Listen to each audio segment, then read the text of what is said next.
What's up, Fredonia? You're listening to The Local Lowdown on WCVF 88.9 The Voice and WDVL 89.5 The Inferno. My name is Olivia. I'm your co-host and your field interview and your A&R lead.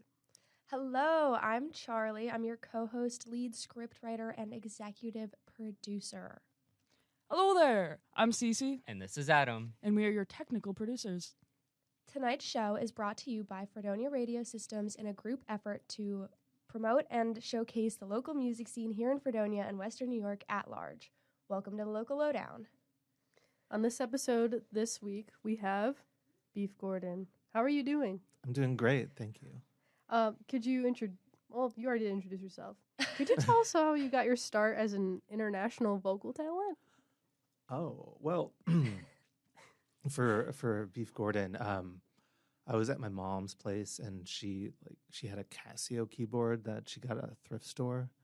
Classic. And then I was like, oh, can I have that? Yes. And so eventually she gave it to me, and but then I let it sit in my apartment for a long time, As you 6 do. months. Yeah. And then I started feeling guilty. And so then, It was just so then I just started writing just with that keyboard. Because I've learned, I was a guitar player initially, and so I'm not very good at keyboard. I understand the basic elements of it, but it was kind of just a songwriting exercise to see if I could write differently using this. And so then I did the whole first Beef Gordon record is just that one keyboard. Yep. All the sounds on it are that. Awesome. And that's kind of how that started. Yeah, you in the Casio disco setting all day, right? Yeah, exactly. So, Beef Gordon, the character kind of Mhm. behind all of your music in this project, has some extensive lore. We know that Beef Gordon is a former evangelical, former white-collar criminal, and a drifter. Mm-hmm. So how did that lore get created? What's the story? Well, I guess I grew up in a very religious household. And when I first went to college, I went to Oral Roberts University in Tulsa, Oklahoma. Wow.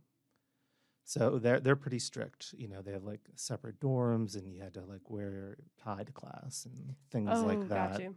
And yeah. So it lasted I think in Tulsa I was there 2 years. So I don't know. I just took parts of my life or weird things and just threw them together, right? So you are a white-collar criminal. I've never been convicted of any white collar crimes.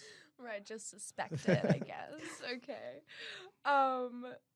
So how about the drifter aspect? Do you feel that you have been in times of being a drifter throughout your life? And I don't know. That was more aspirational. Okay, gotcha. Well, I don't know, because I think sometimes you just feel kind of stuck where you are or something like that, and you kind of dream about just hitting the road and getting all Kerouac and just with it. Exactly, just leaving everything behind and just seeing what happens, I guess. So do you kind of try to live vicariously through Beef Gordon a little bit, or do you feel like in a way you that is still you? It's just a part of me. Yeah. So, and it's a little bit exaggerated, and it is weird because I'm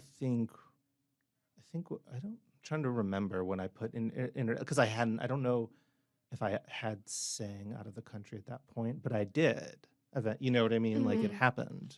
So some of it's some of it just some of the lore that you create happens in a particular way and comes out in a certain way because you're oh, I want more adventure in my life.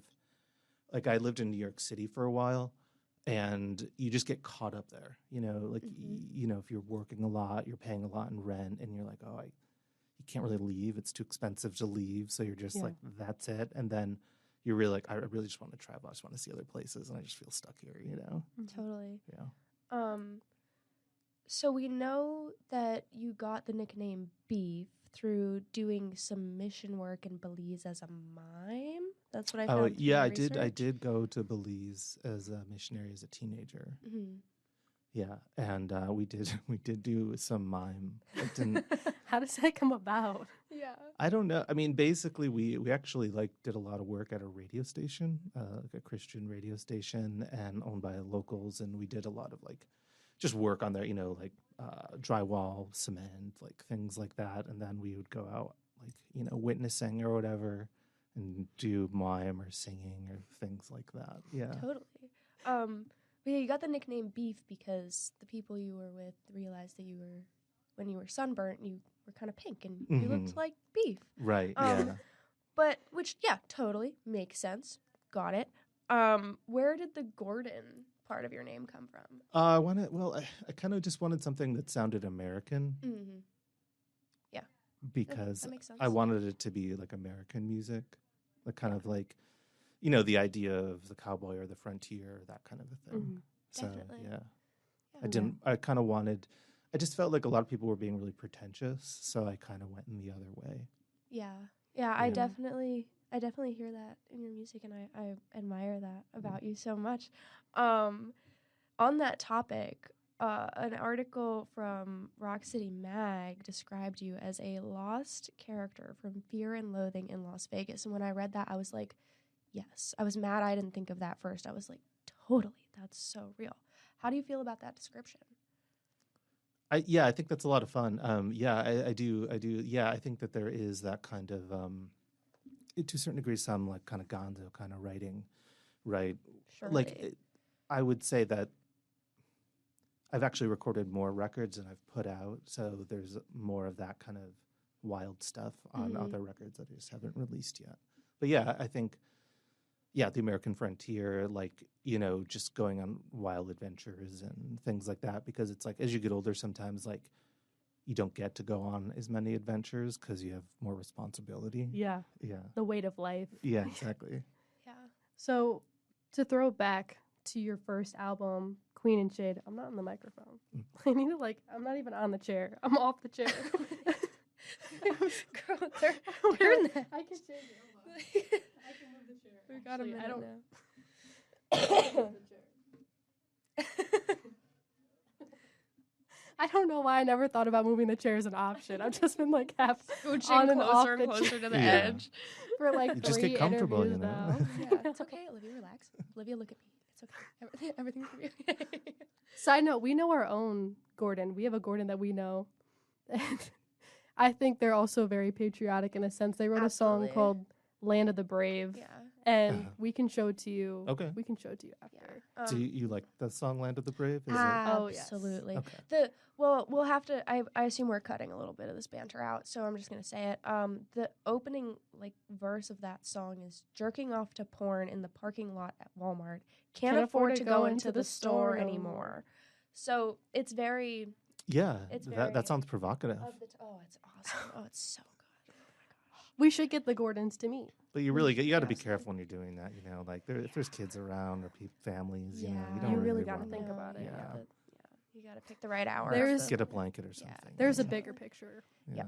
Yeah. There's a bigger picture. All right. Your first album, Mhm. Throwing It Back, Queen and Shade, and etc., takes listeners through what you describe as a delusional adventure. Mhm. So you said that you wrote this with that keyboard, Mhm. which I assume it was sitting in your place and it had this aura coming off of it until you went and actually wrote on it. How long did it take for those songs to come together? I think Queen Shade was actually the first one I wrote. I think I wrote that, and then maybe 2 months later, then I kind of started the record, and I got some motivation. And I think it only took a couple of months, maybe 2 months or something like that. Yeah. Maybe trying to remember. I don't think it was that long. There's other records I did a COVID record that I haven't released, but I just recorded it in a month because you're home and you're like, I don't have anything Yeah. else to do. Yeah. So Totally. yeah.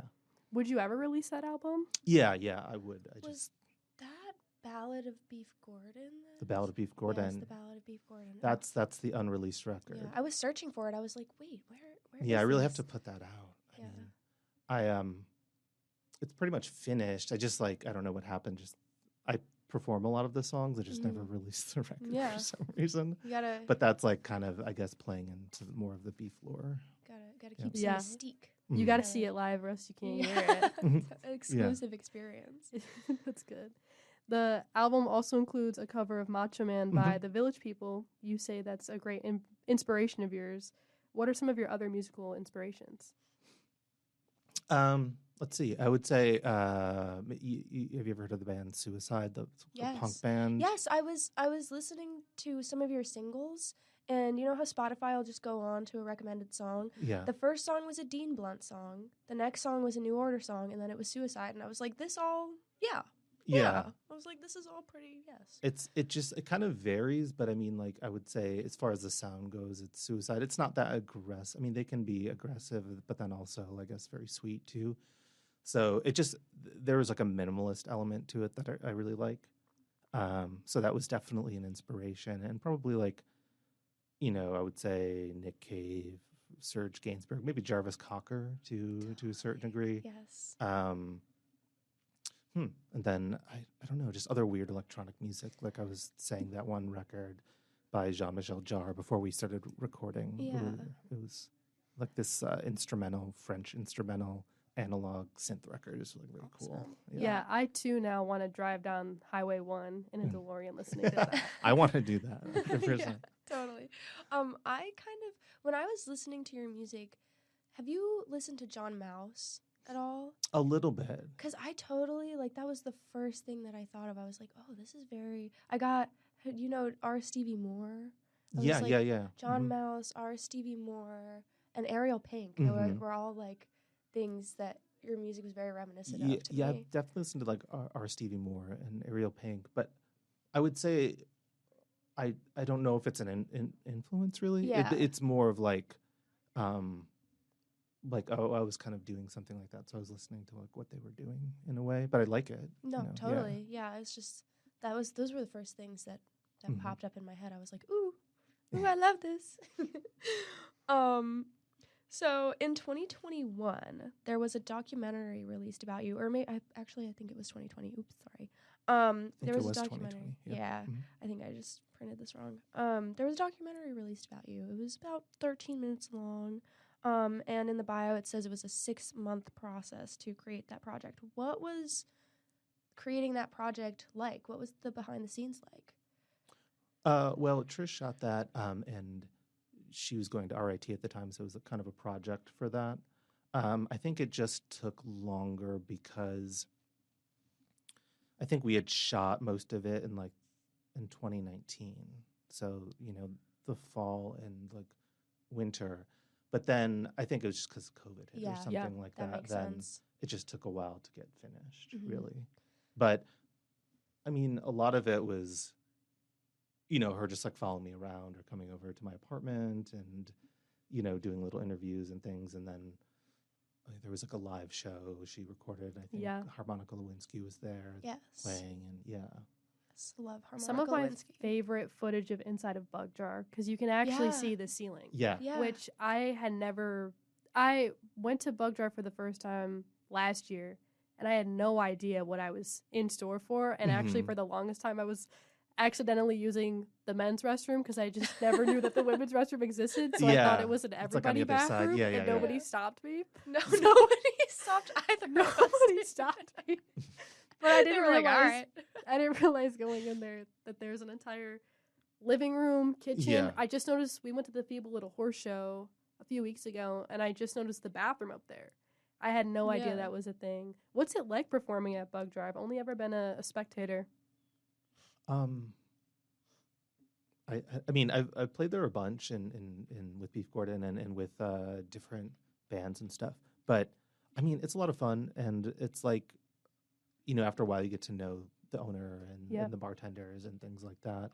So I would just say it's a lot more fun and just it's like a friendly kind of hometown kind of bar for me or to perform there. Totally. Yeah. I was gonna say I've only been there a few times and it feels so familiar.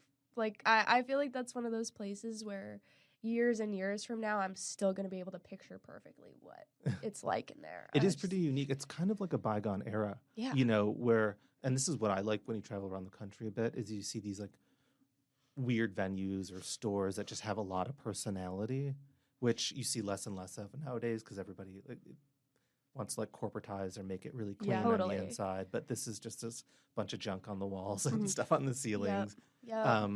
There's a coffee shop down the street, like Java's, that's been around for a really long time. Love And they Java's.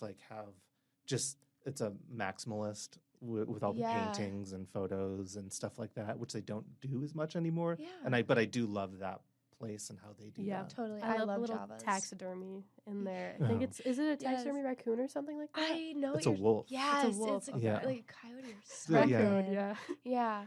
No, there's this one piece in Java's that I stare at so hard every time because I'm like, I feel like I've seen it before. It's a stained glass sort of piece. Yeah. And it's like a priest or something surrounded by other figures, and I can just never quite place I know where what you're might have- talking about. Yeah, it's Mhm. like right on that. You walk in, it's on the left wall by the windows. It's freaking gorgeous, and I just stare at it every time.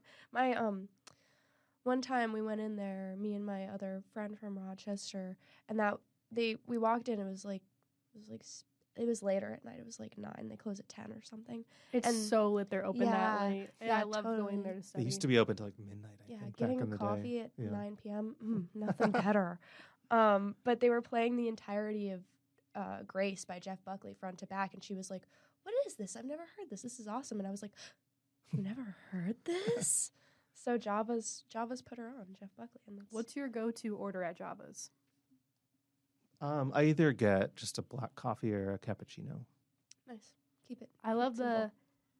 they have that coffee that you don't like. And The one with the pepper it's- on it. Yeah, it's like a mocha, Aztec mocha. Oh, and it yeah, comes yeah, a with little a little spicy, pepper on top yeah. of it. And I love that one. You're no. I think Too much? because I didn't realize that I'm supposed to get it hot, so I had it Oh. iced. And can I be blasphemous for a moment? Can I just Sure, Yeah. whatever. Is this safe? Is this a safe space? I guess it is, whatever. Oh, that's a little hostile. No, I think I just need to start ordering hot coffee exclusively from Java's because I find when I get an iced coffee from there, it doesn't really taste like anything. It just doesn't really do it for me. I just don't know. I guess I haven't gotten an iced coffee from there. Yeah. It's usually hot when I think so I can't really Yeah, no, I think I need to comment. start.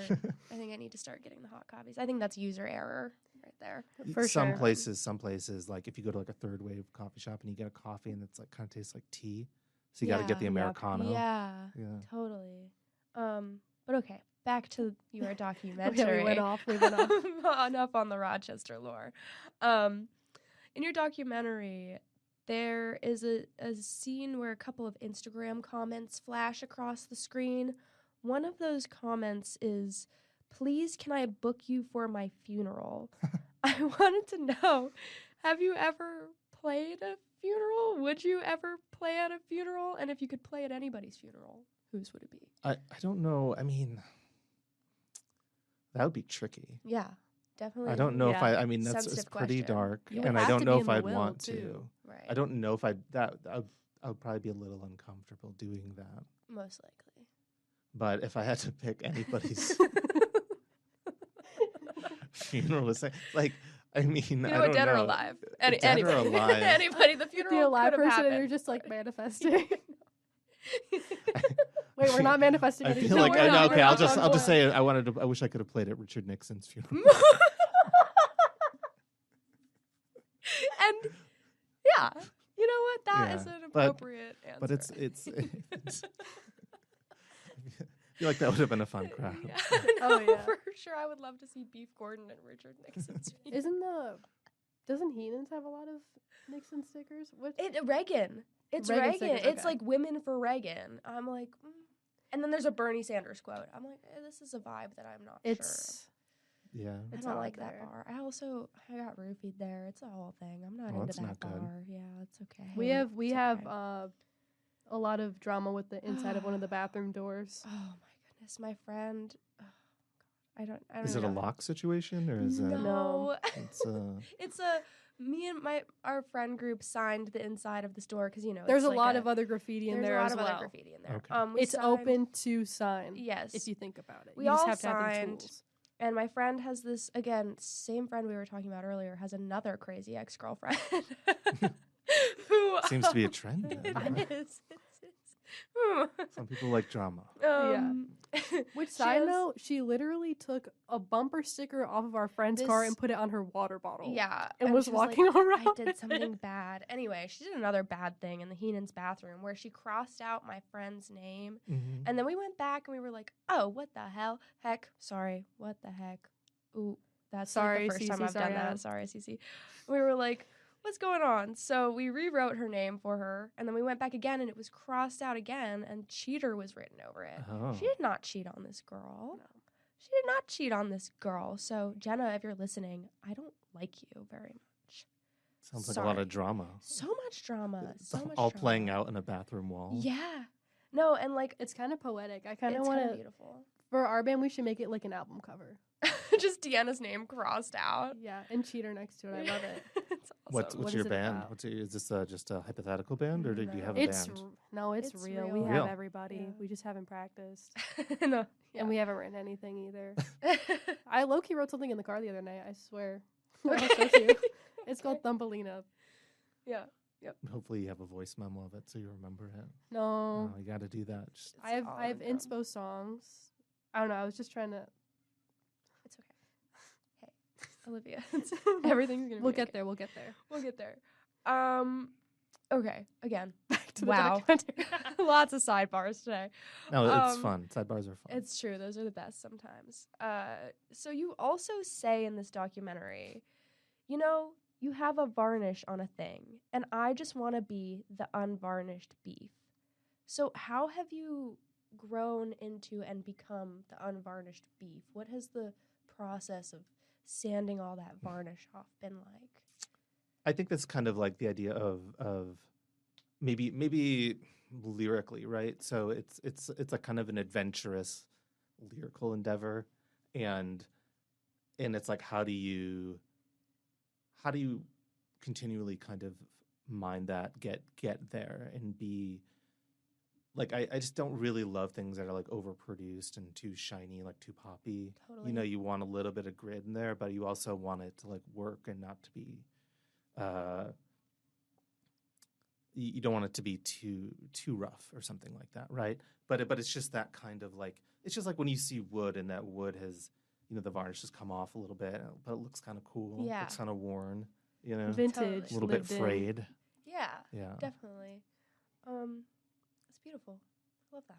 I want to talk about your website. How did you make it? Is it like through a service, or did you do that like code it all yourself?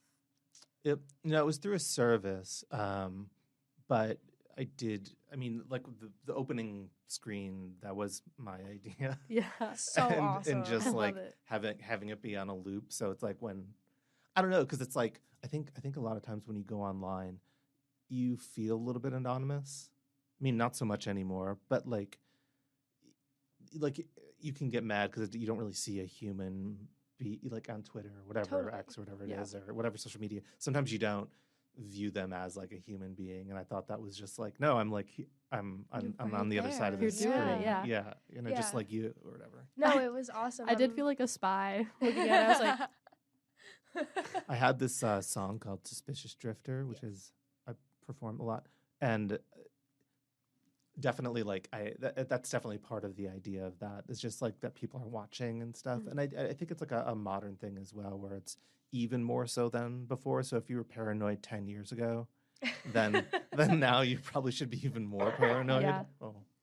Absolutely. I'm sure we'll get to that in a second here. But no, I really do love your website. For everybody listening, please visit beefgordon.com. And you know what? I'm not even going to say anything else. Just please, like, stop what you're doing right now. I don't care if you're driving. Like, pull over and pull up beefgordon.com. IDC. IDC. Have people used your Venmo link and Venmo'd you through the website? I was curious about this. I think so. Dang. Yeah. Well, Yeah. according to your documentary, your Venmo is not connected to your bank account. And you're having some issues with Oh, I worked it out. that. Good to hear. Yeah. Sorry, I actually kind of do want to jump back to before I get to my next question. I want to jump back to the documentary for a minute Sure. because I just had so many. It is I had so many cool. It is questions. so It's cool. awesome. I'll do my best. Like I guess I haven't watched it in a while. Yeah. It's like weird to watch yourself. Yeah, So, no, like, I'm not like going to bed at night and be like, I gotta. No, I'm the same way with Let me these pop that on interviews. real quick. I'm Yeah. like, ooh, what do you mean I have to put that on? There's a scene in the documentary where you get a call from somebody and you're like, oh my goodness, I haven't talked to this guy in 2 years. This is awesome. And the conversation's pretty wholesome and it's sweet and you're not really thinking about it for the rest of the documentary. And then at the end, when the credits are kind of rolling, it comes back and the conversation gets a little bit heated. And the guy's kind of like, well, if you don't want this little birdie to talk, you better put some money in my Venmo or something like that. So what was that? So that was Jose Delhart, and you should look him up on Instagram. He does like folk art, and it's really, really good. Like awesome. He's a really, he's actually one of the sweetest people, and he's like a really brilliant like visual artist, and he's also done some records, but not recently. Like a while back, he did a really, really great record, I think called Little Red Buddha or something, and he's originally from Brooklyn, but I think he's in Minnesota now. Yeah, but he's just like a good old friend of mine, and he worked at like the Brooklyn Museum for a long time and things like that. So he's a really interesting guy, and he was just like, we're just having some fun. That's all. That's amazing. So that's one of the people then who you kind of called in to like. Yeah, I don't know. Yeah, I kind of set that up. I guess. Did the filmmakers know? I didn't about say that? anything. Was that okay? So that was fully just you. That's it was awesome. just me. Yeah, I was playing some tricks, I guess. That's so fun. No, because I was watching the documentary, and again, we weren't exactly sure what we were going to get today, whether it was going to fully be like beef Gordon, all in character, or if it was going to be a little more raw. Well, I can't swear in here or anything, so it's a little. We're varnishing you. We're just polishing it up. Well, it's like hard. It's like one of those things where I can do it on stage, and I thought about that, like, oh, I'll just be the character, but then it's just like kind of too hard, and I have to like, I don't know. Yeah, no, because Olivia this morning was like, man, he's not going to budge at all. This is going to be crazy. That was also because I have a friend from Rochester. His name is Jackson, and he took photos for you, and he was like, yeah, like, if you interview him, he's just not going to break the bit. Oh. He's not going to do it. And I was like, okay. And so that's what I prepared myself for. Sorry, and I hope like, I didn't disappoint you. No, he was like, that was one of the most interesting shoots I've ever been on in, like, his entire life. Like, he talks about it to this day. Oh, well, that's good. Cool. I mean, I'm trying to remember do you know what that was for? I don't. I know he's an RIT student, so maybe it was something with that. Yeah, sometimes they'll every year they'll photograph different artists around like Rochester and stuff. So I've done that maybe a couple of times. Yeah. Cool. Yeah, he said it was so fun, and I was just like, I gotta interview. I gotta see what it's about. Yeah.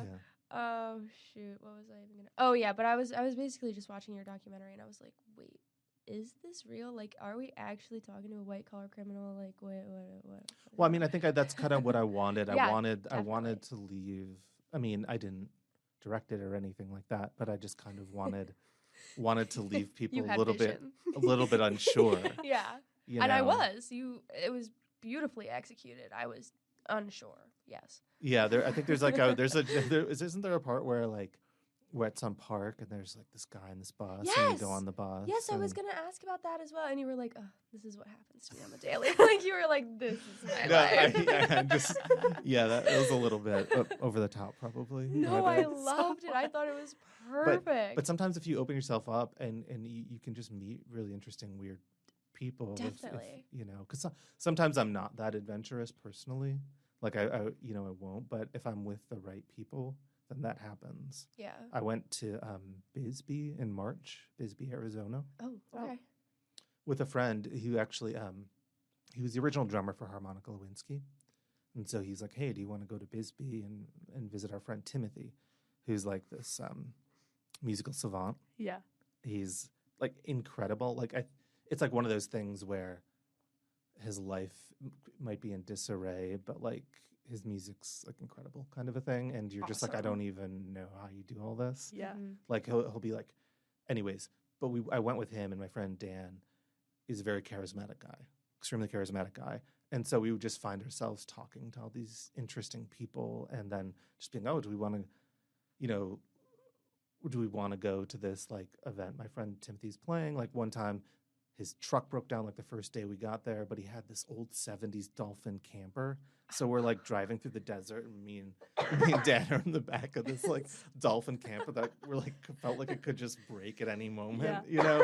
But and then we met these really like desert people, like really interesting people. Yeah, That's so Fear and Loathing. Yeah, that is so Fear and Loathing. I have on that trip I went to Mexico for the first time.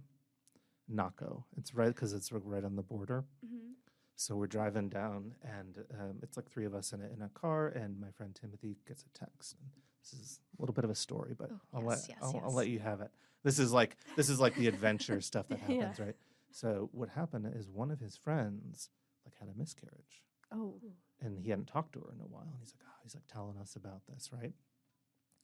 Apparently, she was a comedian there, but then like also sang with him sometimes, and then she didn't show up for a couple of shows. Then she finally did. And he's like, I'm not making enough money tonight to pay you, so I can't. And so she took it as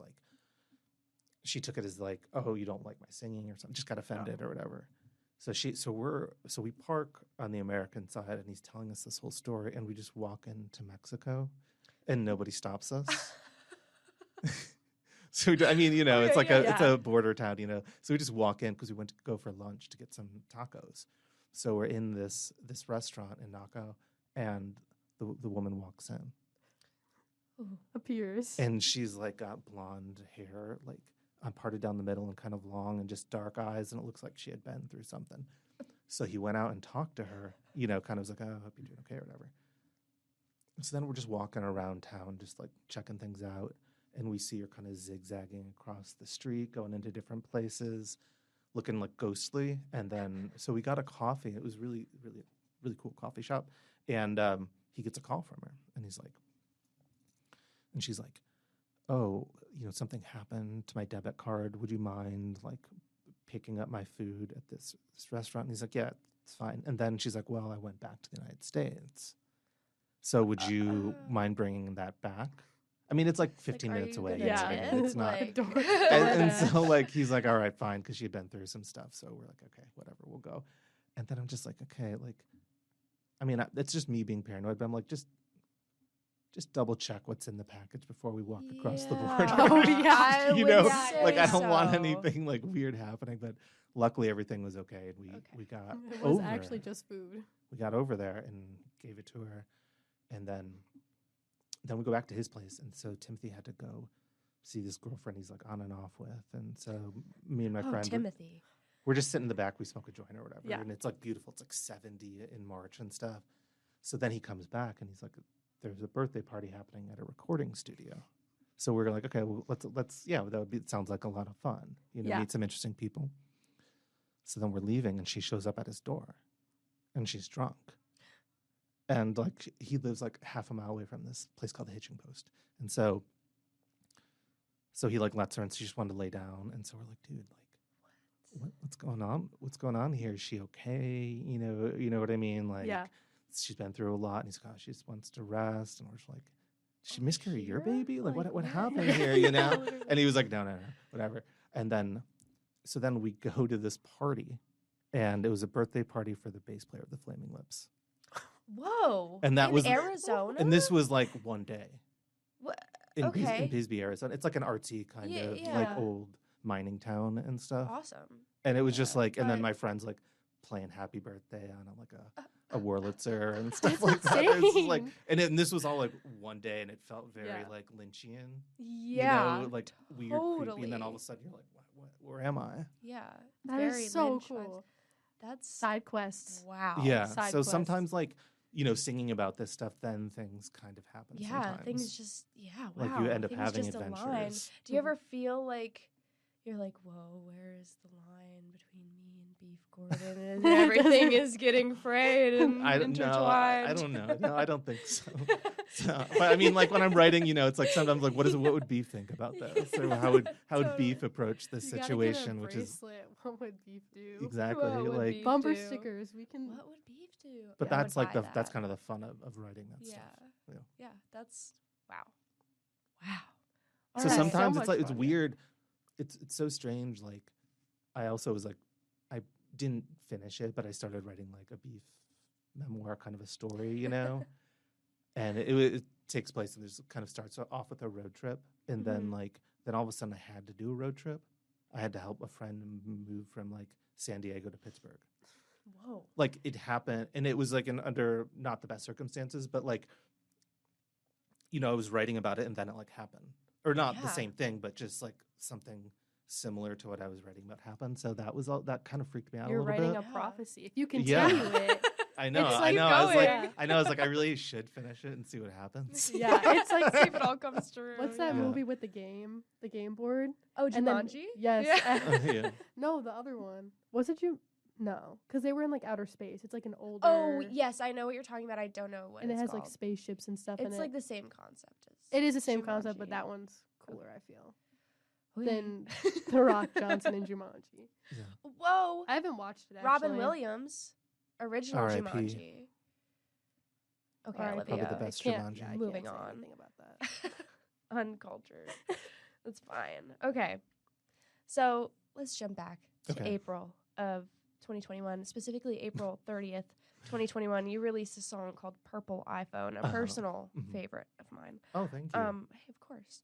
The announcement of Apple's first Purple iPhone was on April 30th, or April 20. Whoa. Sorry, The first announcement of Apple's Purple iPhone was on April 20th, 2021.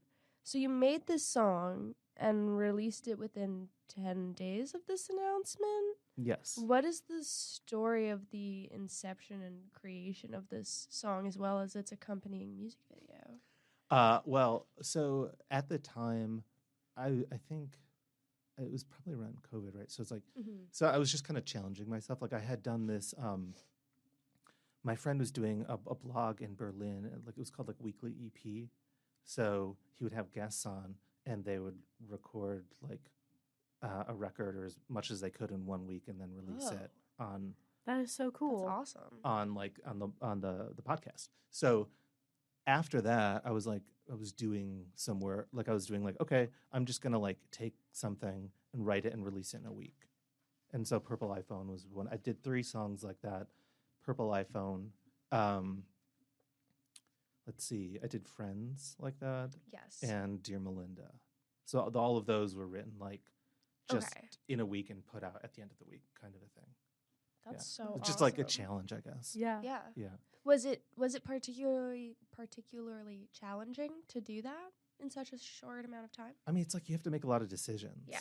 And you have to like figure out Really? if you can even write about a particular thing. Like I think Yeah. I did have to switch lyrics around on some stuff just because it Mhm. wasn't working. And yeah, I mean, it's a challenge for sure. But like I just hadn't put out some stuff in a while, and I really wanted to just start putting things out. Yeah, you know? just get it out there. Mhm. Totally.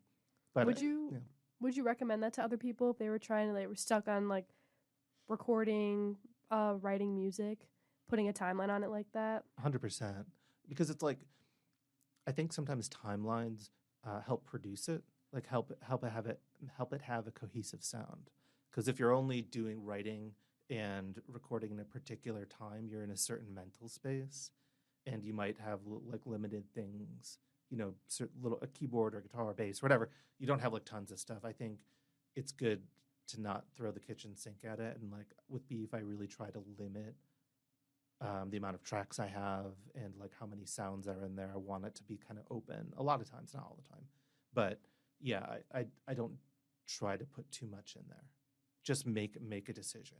Yeah. Make it simple and clear and make that decision. Sometimes when you have too much time to think about something, you just It never comes It out. never Yeah. comes out. Yeah.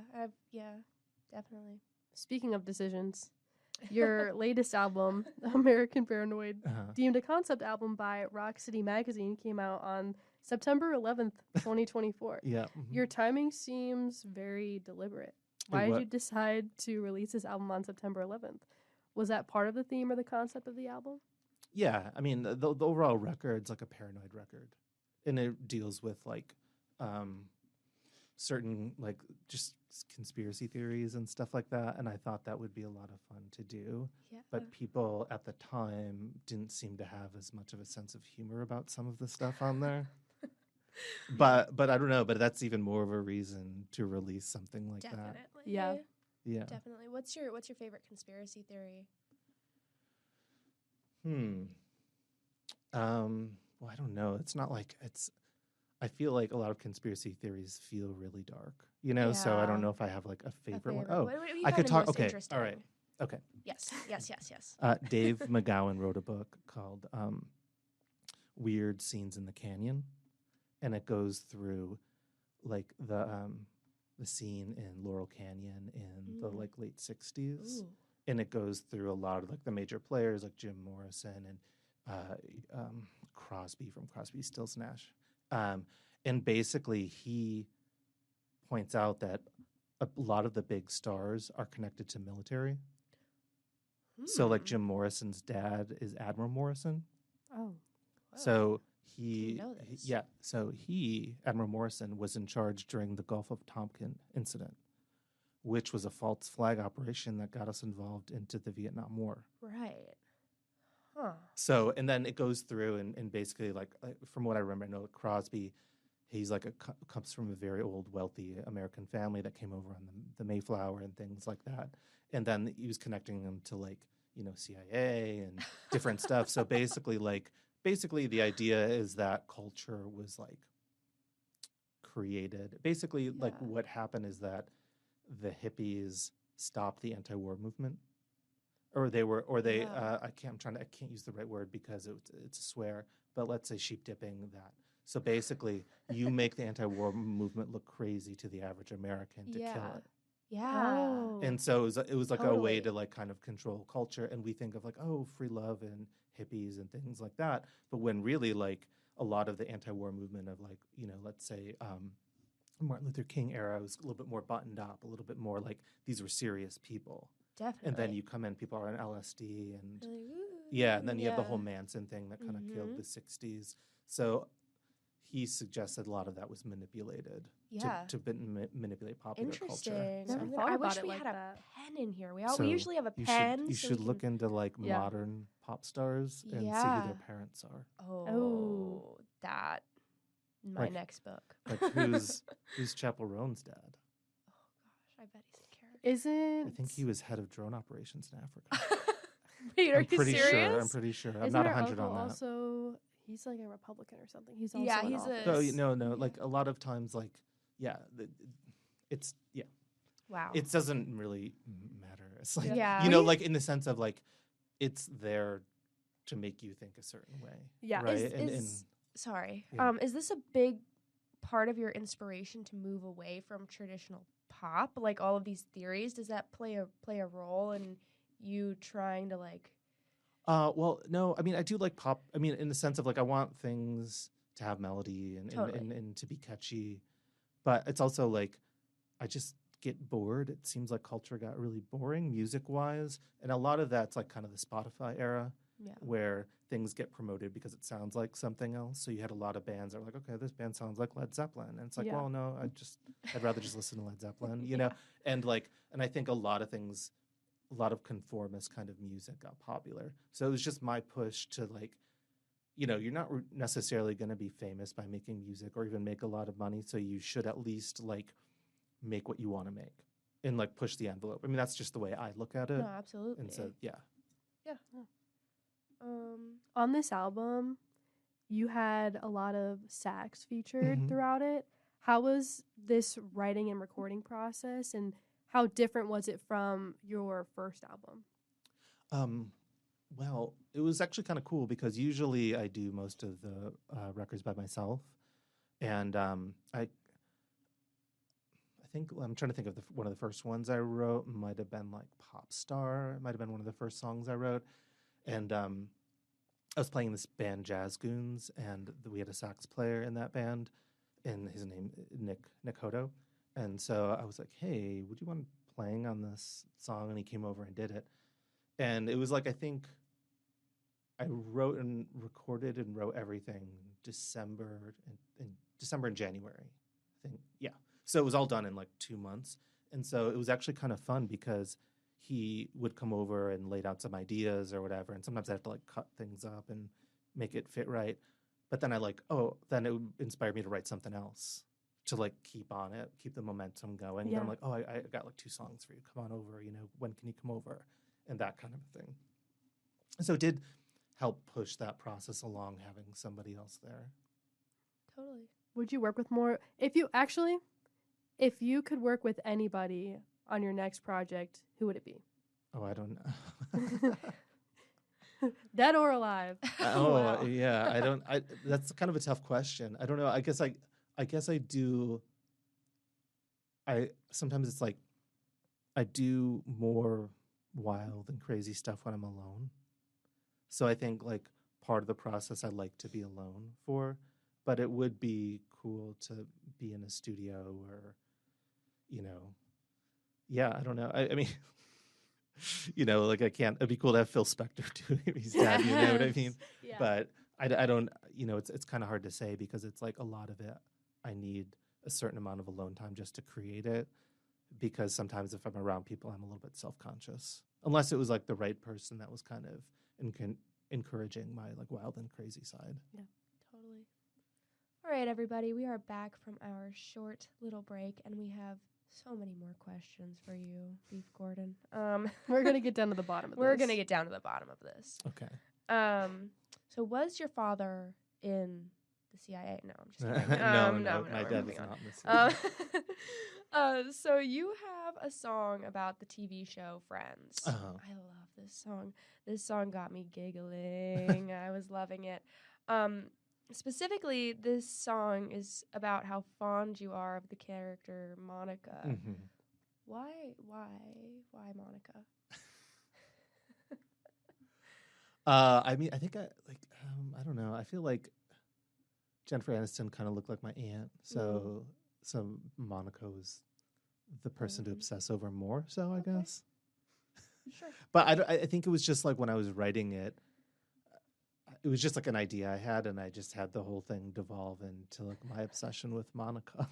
In that song, do you say, I heard Chandler's on the salts again, or on the sauce? Okay. Sauce. I couldn't quite like. I mean, figure it out. unfortunately, he met a poor ending, but that was before that. Oh yeah. Oh, I forgot about that. Ooh, yeah. R.I.P. Did you But prophesize that? I hope not.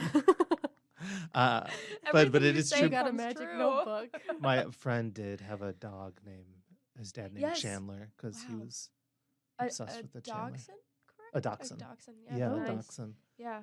And yeah. I just love everything about that song. I love the album cover too, how it's the picture of Friends at the fountain and everybody's face is blotted out but Monica's.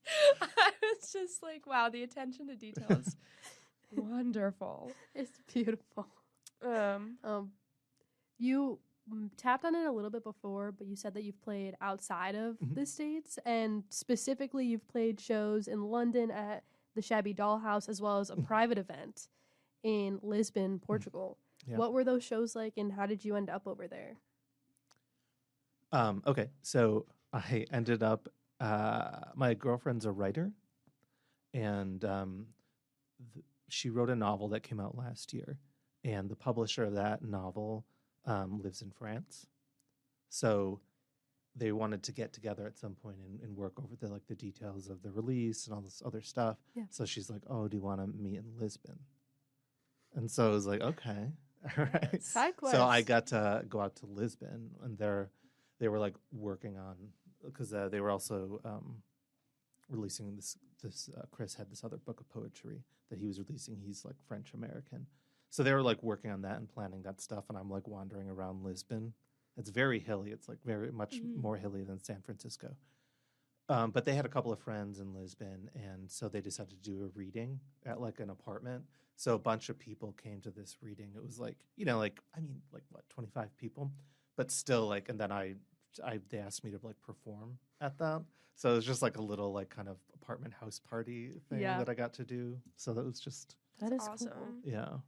Love that. And then it was kind of the same thing with London because they were doing a book tour, and so at one of their events, Shabby Doll House is the publisher.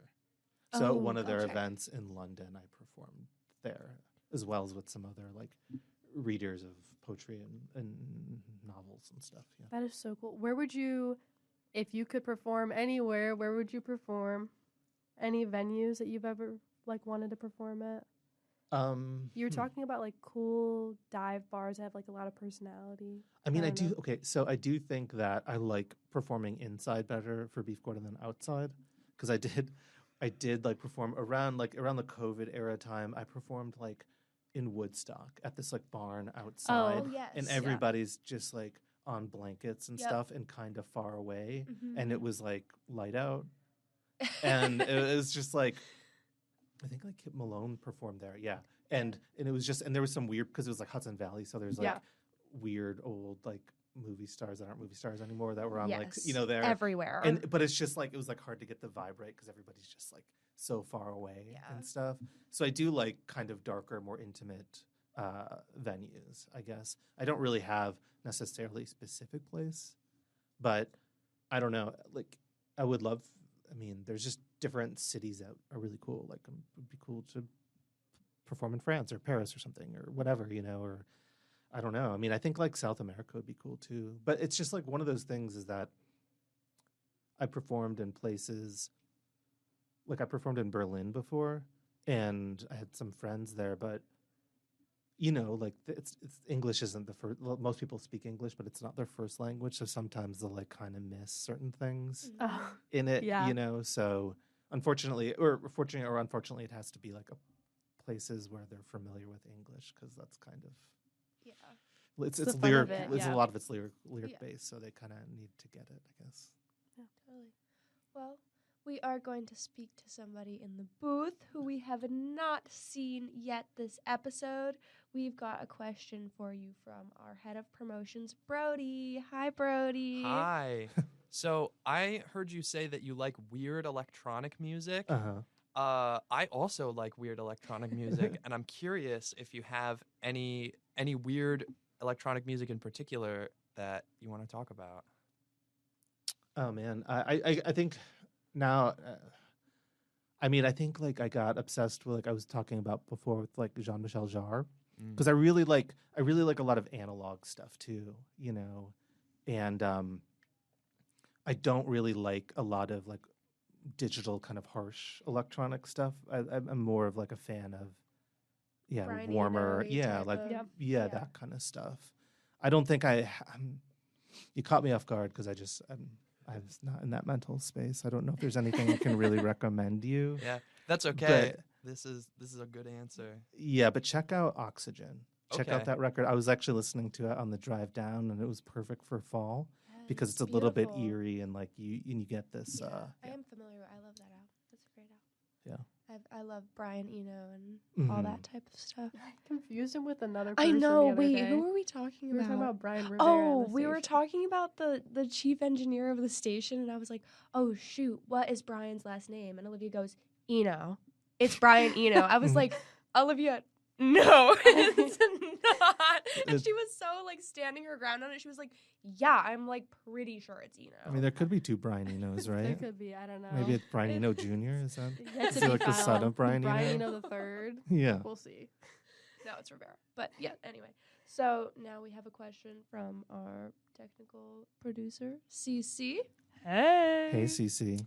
So my question is, if you were abducted by aliens Mhm. and they demanded that you had to bring them one item to represent all of humanity, what are you presenting them with? Whoa. Awesome question, CC. Wow. Thank you. I don't know. maybe give him the collected works of Shakespeare or something. I don't know. I mean, how do you represent all humanity? I don't know. Yeah. I will say I've been asked this before, and initially my first answer was that I would get one of those hats that you put two of the drinks in with the straws that you can drink both at the same time. But that's what just I'm bringing but the that's aliens. like but that's just for like that's like kind of defining Americans. You know what I mean? Like I don't know the rest of the world wants to be lumped into that category. Yeah. Fair. I was gonna say fair hot enough. dog. Hot dog. Hot dog. I would just give him like the pyramid in Egypt, just take just that. the whole Figure thing. this out for Yeah, us. yeah, yeah. No, Can I'd you give tell him us the anything fake about one, the Luxor in Vegas. I'd give him that one. You wouldn't Not give him the the Bass Vegas Pro pyramid. Shop pyramid? Yes. Yes. Oh my gosh. Hey, fair That's enough. like now I'm gonna be thinking about this all day. I'm gonna be like, wait, what should I I'm gonna be doing dishes thinking about it. Yeah. I Sorry, I can't wrote get out of my head. a paper about the Bass Pro Shop pyramid. Really? So I will also cast my vote for that. I think that's a good call. Wait, what can you tell us anything about it really quickly? So I wrote it. So apparently it was 100% like inspired by the real pyramids. They're in the like area in Egypt that the pyramids are in is Memphis, Egypt. Right. And right. the Bass Pro Shop pyramid is built in Memphis, Tennessee. Right. And it's supposed to be like the architect who designed it as like this is the Western world's like our version of the pyramid, and it Wow. it's like it's had such a rocky history. Originally it was a sports venue before it was a store. It's gone through like 3 different renovations. The building has a crazy history, but I wrote it because we had to connect to some historical artifact, and you know what? I was like, you know what? This would be hilarious. Wait. And I got a good grade on it. There's Didn't we do a writer called Matt Farwell, and he does this blog called The Hunt for Tom Clancy, and he's also obsessed with pyramids and talks a lot about the Bass Pro Shop. Wow. Really cool, interesting writer too. Word? I'll have Yeah. to check that out then. Yeah. Write that down. Wow. Well- You know what? What the freak? Adam, Adam, do you have a question that you want to ask Adam? You're kind Adam of catching doesn't me have off guard headphones. here, but So we gotta get Adam on the headphones. Welcome, Adam. hi. Adam. So if you were dropped at some point in time, Mhm. you don't know when you are, how would When you you are. find out what year it is? You cannot ask, like, you cannot look at a clock, you can't look at a calendar, you have to ask somebody what year it is, you have to find out what year it is. Like, how would you ask without getting found out? Ooh. I think that I don't know. I think you'd immediately get found out because it's Yeah. like I don't like even if it was like some English speaking place, I'm not gonna speak English in the same way that they would speak English. Right. Or it's like a foreign language. I know. But it might Unless be you're like in the easier. woods or something, and you can kind of Yeah. ease into society and maybe make some friends occasionally, and before you get introduced to the rest of like the village or something like that, I think it would be very difficult and like possibly hostile. Mm. Yeah. You know, because if you just potentially. show up and nobody knows you, and you're like, Especially like, what are you wearing? Yeah. Like, Yeah. or do you just show up? You drop Oh. naked. Well, I didn't really Whoa. get that far in my, like, I did tell Adam before. I was like, Adam, we're not gonna have time for you to have a question. I'm sorry. and if it's like a Back to the Future thing, then you have like a car, Ooh. like, and then you got to hide the car Yeah. somewhere.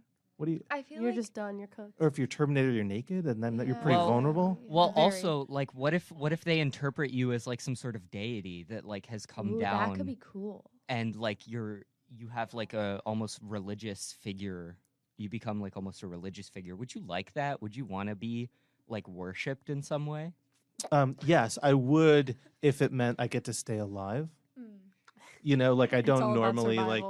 like wouldn't choose that for myself. You know, like I didn't become a preacher, which was an option for me at a certain point in my life. Oh, Right. Yeah. So, but yeah, I would only want to be worshipped if it meant I could live longer. Other than that, I don't really want that kind of attention. That's fair. I don't think I'd want to get worshipped either. I feel like that's a lot of pressure. Yeah. It's just too much. Yeah. I mean, you write the script. You write the script. Well, Well, Speaking- technically I wrote the no. script. speaking of scripts. Oh, let's get back to it.